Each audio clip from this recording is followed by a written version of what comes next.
guys, welcome to my channel. Just wanted to make a quick video before I get into work, just to give you a quick update of what's been going on in my life during the COVID pandemic. So what's really been going on with me? First of all, I have been okay. I've been safe during this time and staying home. The only time I do actually go out is when I'm going to the grocery store.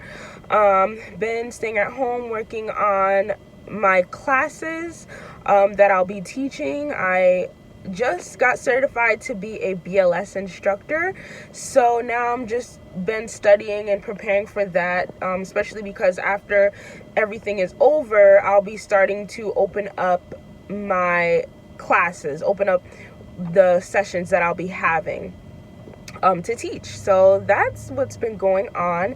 As far as work, at my hospital, in my unit, they were deploying nurses to take care of COVID patients, or to be a safety officer. What a safety officer is a nurse who goes on a COVID unit and helps the staff put on PPE properly.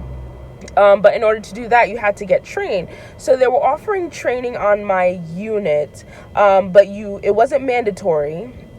So obviously, me being nervous, I always denied it and said, I'll pass, next time. But then the charge nurse got me real good. So one night I was working, she was like, oh, hey, Toyin,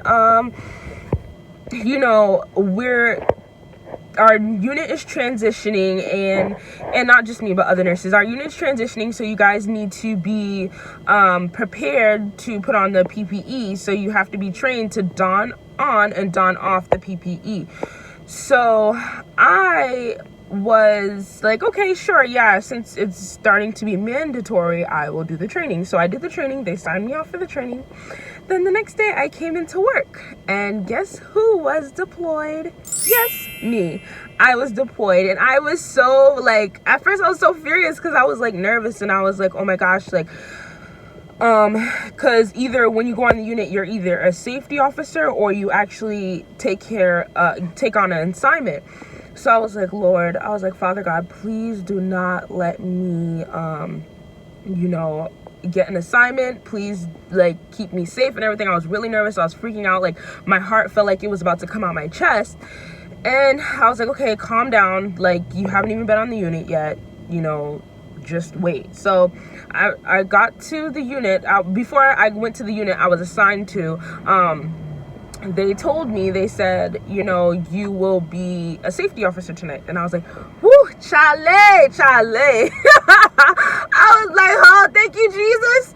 I'm like, okay, I can do that. I can, make sure people are donning on and donning off PPE properly. That's no problem. I can do that. So, woo. And it was a good unit too. It wasn't a really heavy unit or really busy unit. So I was like, okay, I'll do that. I don't mind doing that. That's fine.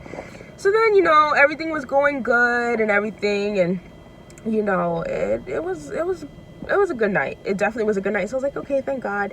This is the last night I have until the next time I come.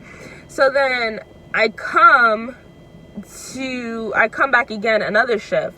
And what happens again? Toyin, you're getting deployed. So I'm like, all right, God got me, and I know that I'm just going to be a safety officer because they allow you to choose whether or not you take on patient load. So I get to the unit, right, and then there's supposed to be 3 safety officers. So there was only 2 of us. I think they did get another one eventually, but there was a nurse who called out at the last minute, and they did not know that one of the charge nurses forgot, or something happened where it was miscommunicated that the nurse was not coming that evening. So then it was between me and the safety officer to pick up the other safety officer to pick up the load. And I was just, me and homegirl were staring each other down, I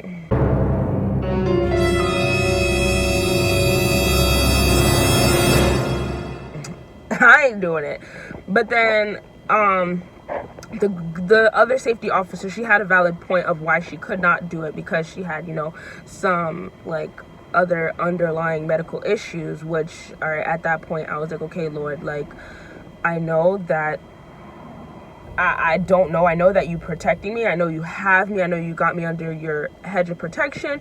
But what am I going to tell my husband? Like, because, I mean, what am I going to tell him? What am I going to do at that point? And so then I was just like, you know what? I will do it. Whatever. I'll just have to make sure I am, like, very, very cautious with like, taking care of these patients and everything. And I was just, like, so like scared. Like I don't know, like I never, like I've definitely been scared, like had moments where I was scared as a nurse, especially when being a new nurse, but like this is on a whole nother level. Like you're literally like scared for your life. You're thinking that, okay, what if this PPE doesn't work? Like what if something happens and then I end up catching it and there's so many people dying and so many health professionals getting it, and it was just really, really, really scary. But thank God, like the unit that I was deployed to was a unit that the patients were like, they came from the ICU. It was like the step down, so they were recovering. So the 4 patients that I had were good. Like 2 of them were independent, and I really didn't have to do much as far as like what I expected. So I know that one of the patients, he was really young. I had a 64-year-old male. I had a 32-year-old male.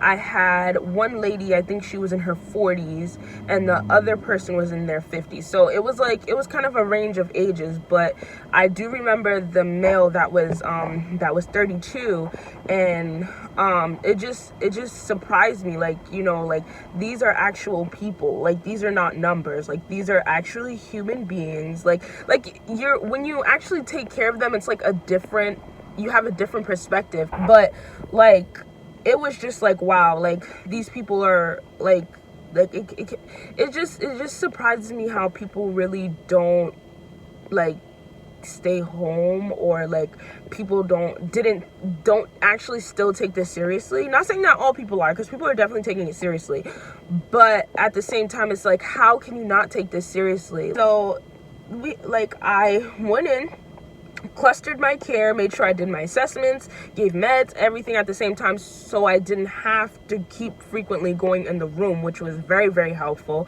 That's another thing for nurses, or new nurses, I mean, is cluster your care. It saves you tons of time.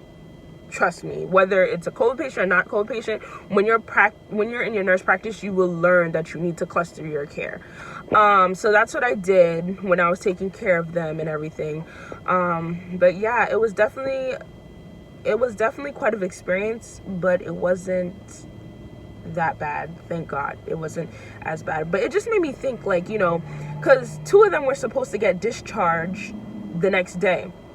So I'm like, okay, I was asking the charge nurse, so I was like, okay, so if they get discharged, like, how does that work? Like, are they, like, I didn't even know this. I was like, are they gonna get discharged and still be positive, like, and bring it out and take it out to the world? And the charge nurse is like, yeah, like, they can stay home. They're supposed to quarantine, like, they're supposed to stay at home at that point after, and hopefully they do follow that. But like, this is just a point for you who is watching this video, is like, there are people who have recovered for this, we thank God, and there are people who have died, unfortunately. But the ones that who recovered, right, and who left the hospital, when they leave the hospital, like, they have to have a mask on and everything, and they're like, escorted out safely. But like, remember, when you go to the store, when you go to different areas and different places without wearing a mask or without protecting yourself, like, think about it. Just think about it. Like, you don't even know who has the virus. That's one. And then 2, you don't even know if that person has been discharged from the hospital. So like, you don't know if you're like, what if they don't have anyone else to go to the grocery store for them, and they have to go get food, right? And they have to go to the grocery store. How do you know that that person just left the hospital to go to the grocery store to grab groceries really quick to stock up to save in the house while they quarantine. Like, you don't know that. So if you're not protecting yourself, bam, you can easily, get the virus. It just made me think, like, you just don't know. And they've been saying it that a person who already has it and recovered has antibodies to fight the virus off. So if they were to contract it, like, they have the antibodies now to fight it. So it's like, what about you who doesn't have the virus, and then you interact with someone or bypass someone or like, around someone who left the hospital and now has antibodies to fight it, but you don't, and then you contract it. So that's just something to think about. I'm not trying to scare you. I'm not trying to make you like, oh, fear for my life. And I'm just saying, like, make sure when you do go out to the grocery store to protect yourself. If you go to whatever store you have to go to, protect yourself. Go get gas, protect yourself, and stay home. Like we're not the only heroes out here. Like, you're a hero as well by staying in your house. Like, stay in your house, and like, the easiest thing you can do is stay in your house, sleep, binge watch TV, do whatever, start a business, whatever you want to do in your house. That's all you have to do. I know it gets boring, trust me, because when I'm on my days off, like, I get so bored staying in the house, and I honestly annoy my husband to death because, like, I'm just so bored. But, like, at the end of the day, like, you staying home, you're protecting yourself, you're protecting your family, and you're helping, and you're being a hero as well. So please stay home, and just remember, like, this will soon pass, and this will be over soon, but just please do everything that you can to stay safe. All right, it doesn't really hit you until it's someone who's close to you who's in those death toll numbers, and you don't want that. I don't want that for you. Like, I wouldn't want that for anyone, because it's really hard when you lose someone, especially to a pandemic like this, when it's like, okay, now it's gonna, like, follow you for the rest of your life, or follow the person for the rest of their life. Like, oh, like, when they hear about the pandemic, it'll bring back memories. This thing is real. Like, if you don't know by now, you need to know that this is real. But yeah, guys, so what time is it? It's time for me to go park. All right, y'all, so I'm about to head into work, and yeah, I will catch you guys in the next video. If you haven't already done so, please subscribe. To those who subscribed and watched videos, I just want to say thank you for all your support. Thank you for subscribing. Just thank you for liking. Thank you for sharing. Just everything. Thank you. And like, subscribe, comment, follow me on Instagram. The details are below. And yeah, I will catch you guys in the next video. Have a wonderful, blessed day, and stay safe out here, y'all. It's real, okay? All right, guys, see you later.